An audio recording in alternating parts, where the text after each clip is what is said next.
जब आप लोग भारत छोड़ो आंदोलन का समर्थन नहीं कर रहे थे, उस कौम ने भारत छोड़ो आंदोलन का समर्थन किया। जब आप लोग अंग्रेजों को मर्सी पिटीशन लिख रहे थे, वो माल्टा में 3 साल और इजिप्ट में उन्होंने शहादत दी। आप किस कौम पर दाग लगाना चाहते हो? किस कौम को आप भ्रमित करना चाहते हैं? उस कौम को जिसने भारत की स्वतंत्रता की लड़ाई लड़ी है, उस कौम को जिसने 1857 में मंगल पांडे के साथ शहादत दी। आप उस कौम पर आप दाग लगाना चाहते हैं जिसमें लगभग 2 लाख उलेमा शहीद हुए। आप उस कौम पर दाग लगाना चाहते हैं जिन्होंने भारत छोड़ो आंदोलन में हमारा साथ दिया।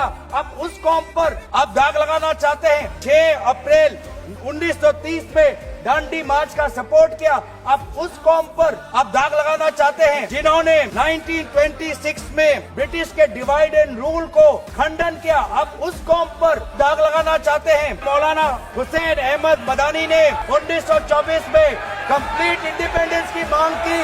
जब आप लोग भारत छोड़ो आंदोलन का समर्थन नहीं कर रहे थे, उस कौम ने भारत छोड़ो आंदोलन का समर्थन किया।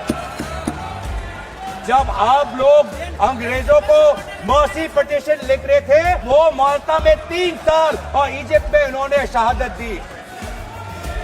आप किस कौम पर दाग लगाना चाहते हो जिन्होंने 1924 में जिन्ना के 2 नेशन की थ्योरी को पूरी तरीके से नकारा? आप उस कौम पर लगा रहे हो। यही है इनका डिवाइड एंड रूल।